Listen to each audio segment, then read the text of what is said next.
Nós vamos falar de uma falência de uma editora de revista, né? A Editora 3, que edita a revista Isto É e Isto É Dinheiro, acabou de ir à falência.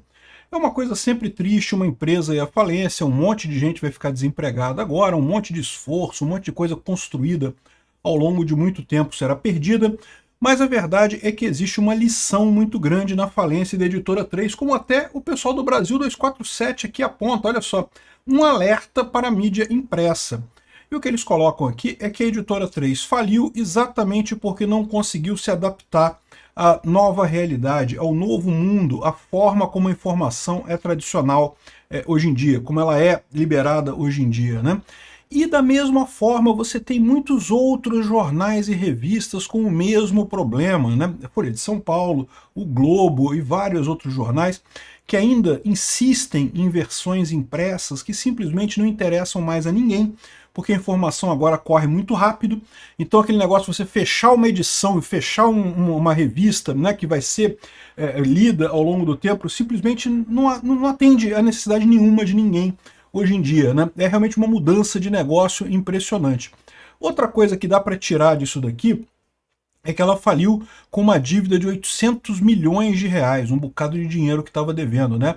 Mas, se você tirar ações trabalhistas e dívidas tributárias, era só 100 mil reais. 100 mil reais, para uma empresa do tamanho da Editora 3, é uma dívida pequena. Para você ver o que fale empresas no Brasil. É o custo do Estado, é o custo da justiça trabalhista. Vamos falar sobre esse assunto aqui, principalmente as implicações disso para outras revistas e jornais que tem por aí ainda, que ainda insistem em manter esse modelo de negócio antiquado, né? Essa notícia foi sugerida por Estou Perdido Dentro da Barba do Peter, Tibilete Tiba e várias outras pessoas. Obrigado aí ao pessoal que sugeriu notícias lá no nosso site, no visãolibertaria.com, e obrigado a você que está assistindo o nosso vídeo. Se você gosta do nosso conteúdo, por favor, deixe o seu like e se inscreva aqui no canal, né?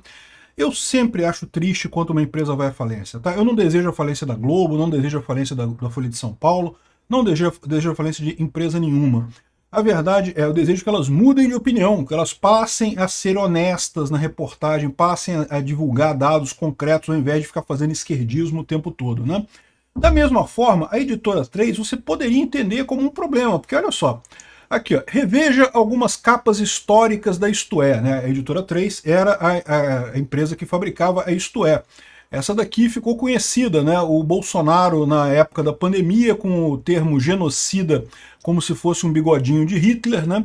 Uma crítica muito grande a ele naquela época, e a Isto É tem adotado essa política altamente esquerdista, praticamente um folhetim esquerdista, um folhetim comunista, mas diga-se de passagem, boa parte da mídia tradicional socialista aqui no Brasil adotou esse tipo de coisa, por um motivo muito simples, tá? Por um motivo de que só sobrou isso para eles. A verdade é o que eu falo para vocês, o pessoal tem a impressão de que essas empresas viraram esquerdistas e por isso perderam espaço no mercado. A verdade não é essa, pelo menos na minha visão.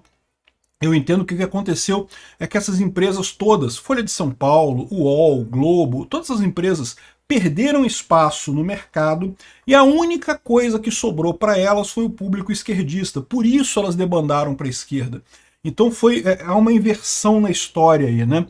Por que isso? Porque o pessoal da direita é o pessoal interessado em política. E o pessoal interessado em política vai ver notícias de política no Twitter, vai ver na internet, vai ver no grupo de amigos, vai ter discussão sobre política. O que sobrou para uma revista como a Isto É? Sobrou o pessoal que não entende de política, que não quer saber de política, que está preocupado com Big Brother Brasil, que está preocupado com o jogo do Flamengo, com o jogo do Corinthians, com não sei o que lá. Esse pessoal que não interessa por política, que não quer discutir política, acaba sendo de esquerda. Então, ou seja, é por isso que a Globo foi para esse caminho também, né? O pessoal acha que a Rede Globo perdeu audiência porque foi para a esquerda. Minha opinião, eu já falei outras vezes aqui, não é essa. Não é que a Rede Globo perdeu audiência porque foi para a esquerda, não. A Rede Globo foi para a esquerda porque perdeu audiência.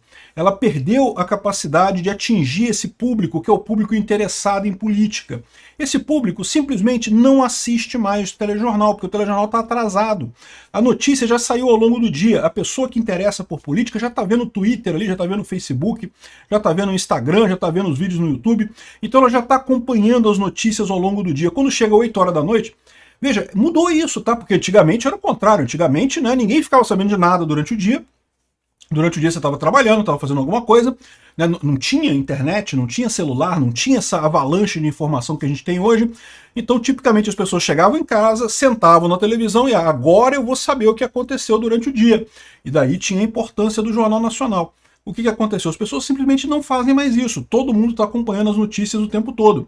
O que sobrou para o Jornal Nacional? Sobrou para o Jornal Nacional o pessoal que não interessa por política, que não está nem aí, que está vendo, durante o dia está assistindo Big Brother Brasil, está assistindo sei lá o quê, está fazendo outras coisas.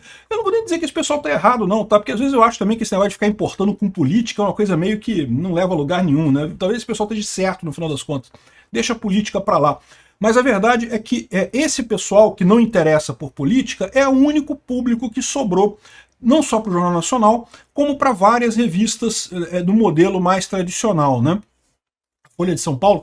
Vocês já foram em banca de jornal recentemente? Porque isso é uma coisa curiosa. Outro dia eu fui numa banca de jornal para comprar a Folha de São Paulo e, cara, uma coisa que eu me assustei. Há pouco tempo atrás, não é muito tempo atrás não, coisa de, sei lá, 10 anos atrás, você chegava, tinha várias pilhas de jornal, assim, para você comprar, você escolher o jornal, a revista e coisa e tal. Chega na banca de jornal agora, é um negocinho pequenininho assim da Folha de São Paulo. Tem 3 ou 4 só ali do Globo, da Folha de São Paulo, coisa e tal, e só, e acabou, e não tem mais nada. E por que é isso? Porque simplesmente as pessoas não... Por que você comprar jornal hoje em dia? Você está comprando aquele jornal ali, lembra que a notícia que está ali, ela foi impressa, ela foi levantada no dia anterior, você já está vendo coisa atrasada naquilo ali. Então, ou seja, para a pessoa que está acompanhando no Twitter as notícias acontecendo, é só notícia velha que tem ali. Então, assim, meio que realmente não vale a pena mais comprar jornal, não vale a pena mais comprar revista impressa, né? E daí a Isto É acabou com esse problema, acabou indo para o lado do esquerdismo, e só que essa é uma coisa que não tem jeito, né? Tá aqui, ó, Tentações da Sandy, isso aqui são capas marcantes da Isto É. Caraca, que coisa, hein? Heriberto, um brasileiro. Ah, é o cara da Brasília, é Brasília? Do carro que acabou com o Collor, né? Que era o PC Faria, chamado um carro para ele, não sei o que lá, que era o tesoureiro da campanha, depositava para a secretaria do Fernando Collor, que pagava as despesas da família, e teve um cartão de crédito da esposa do presidente, não sei o que lá. Uma coisa que, na boa, é muito menos do que tem contra o Lula, por exemplo, hoje, né? E, no entanto, isso aí levou à queda do Collor, né? Então isso aqui é um momento marcante, sem dúvida alguma, da Isto É, né? Aqui, falando do Piquet aqui, sobre o BMW M3 e não sei o que lá, Amor e Coragem, Patrícia Pilar e Ciro Gomes, caraca, é muito esquerdismo, cara. A Isto É do Bolsonaro e coisa e tal, Steve Jobs vem aí, Lula e os trabalhadores do Brasil, olha a pinta do Lula aqui, meu amigo. Anistia, seria possível? Isso aqui é antes da anistia, cara, olha só que coisa, hein? Da anistia lá de trás, tá? Não é essa anistia que a gente tá discutindo agora, não. Anistia lá de trás, né? Enfim, uma revista esquerdista pra caramba. Então, no final das contas, né, em termos de contribuição para o discurso público, faz muito pouca diferença. Mas é uma coisa que eu não fico feliz com isso. Eu não quero que ninguém vá à falência. Eu acho muito triste. Eu já passei, eu sou um empresário quebrado, vocês sabem, né? Eu sou empresário que quebrou a empresa. Então, eu já passei por isso, é muito triste, eu não desejo isso pra ninguém.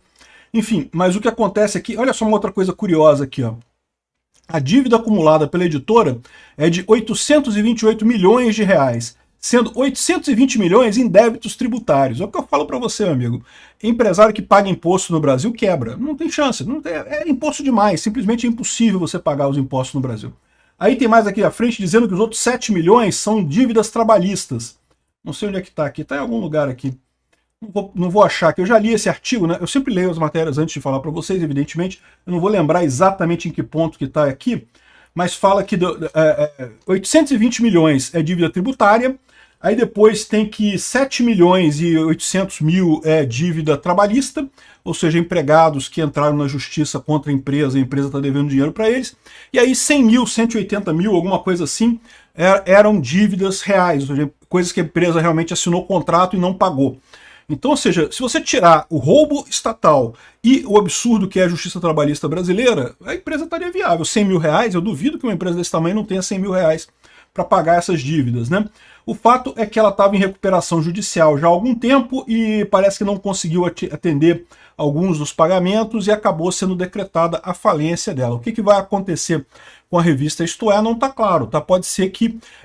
o que acontece quando uma empresa vai à falência? Em tese, é nomeado o interventor da justiça que vai vender os ativos da empresa para fazer caixa e pagar os funcionários, pagar as dívidas, né? E, tipicamente, esse interventor pode chegar à conclusão, por exemplo, de vender a revista Isto É, vender para uma outra editora, para um outro grupo. Então, é possível que a revista Isto É sequer deixe de circular. Pode ser que ela continue circulando, simplesmente o interventor vai lá e venda a revista para outro lugar. Com o dinheiro que vai receber, vai pagar uma parte das dívidas, né? Geralmente acontece assim. Mas eu não sei, porque tem que ver se a revista Isto É positiva, porque se ela não estiver gerando dinheiro também, ninguém vai querer comprar, né? Ninguém quer comprar coisas que não dão dinheiro. E o problema que o pessoal menciona aqui, o próprio Brasil 247 é muito sincero com isso. Ele fala, olha só, um alerta para a mídia impressa, falando que, olha só, o modelo de negócio da mídia tradicional simplesmente não existe mais. Não tem mais, né? A revista Isto É foi muito importante. Aqui, ó, a migração do público para o digital. Ao longo das últimas 2 décadas, os leitores foram cada vez mais para consumir notícias em tempo reais via portal, ou seja, a mídia impressa ou a mídia no formato de revista, você tem que fechar as notícias num dia, até você publicar, imprimir, coisa e tal, vai publicar a revista no dia seguinte, então você tem um delta de tempo aí que é mortal para a pessoa que entende de política, para a pessoa que gosta de política. Não dá para esperar 6 horas para ter um comentário de uma notícia. A notícia tem que sair na hora, né? Outra coisa, outro problema que eles tiveram, né? Aqui, ó, redução da receita publicitária, aquilo que eu falei para vocês. Anunciantes passaram a investir mais no digital, onde podem segmentar o público melhor e medir o impacto das campanhas. Aquilo que eu falo para vocês também, a internet, o anúncio na internet, ele é muito mais efetivo que o anúncio na mídia tradicional. Você bota um anúncio na revista Isto É, vai ter um monte de gente lendo aquele anúncio ali, que é gente que não tem como comprar o seu produto, que não se interessa pelo seu produto. Na internet, você pode dizer, ó, só quero mostrar um anúncio para quem gosta do produto XYZ, tem de 18 a 25 anos e não sei o que lá, e torce para o Flamengo, e sei lá o quê. Ou seja, você segmenta exatamente o público que você quer atingir. Então, mesmo que você pague mais caro pela propaganda, vale mais a pena, porque você tem um resultado melhor nisso daí, né? Enfim, isso é um problema, né? Como eu falei, o público foi para o digital, não tem mais público local. Outra coisa que eles colocam aqui, concorrência e globalização. Tem um monte de gente fazendo notícias na internet. Eu, inclusive, estou aqui fazendo notícia para vocês. Estou falando sobre as notícias aqui. Então, ou seja, esse tipo de coisa não tem jeito, né? Você compete com todo mundo, né? O fato de você estar vendo o meu canal aqui neste momento significa que você não está vendo a Rede Globo, não está vendo a Isto É, não está vendo outra coisa. É a grande disputa pela atenção das pessoas, é o grande mercado que tem na internet, né? E a globalização também. Houve uma época que você ler notícias do exterior era uma coisa difícil. Eu lembro, eu morei em Cataguases, no interior de Minas, uma época. O jornal chegava lá 3 horas da tarde, né? O Jornal do Rio de Janeiro, jornais importantes.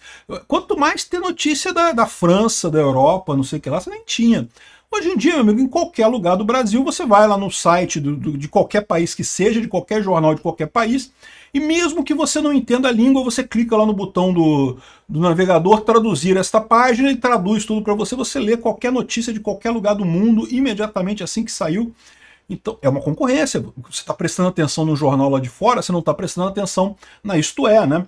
Enfim, no final das contas, o fato, ele está mostrando aqui o fato de que esses fatores que afetaram, que levaram à falência da Editora 3 e da Isto É, também estão presentes em várias outras revistas brasileiras. Eu não desejo a falência de ninguém, mas que esse pessoal tem um problema, eles têm, viu? Tem um problema sério. É o que eu falo para vocês, não é que o problema deles seja que eles foram para a esquerda e daí perderam o público, não. É o contrário, eles perderam o público, só sobrou a esquerda para eles. Por isso que eles foram nesse sentido.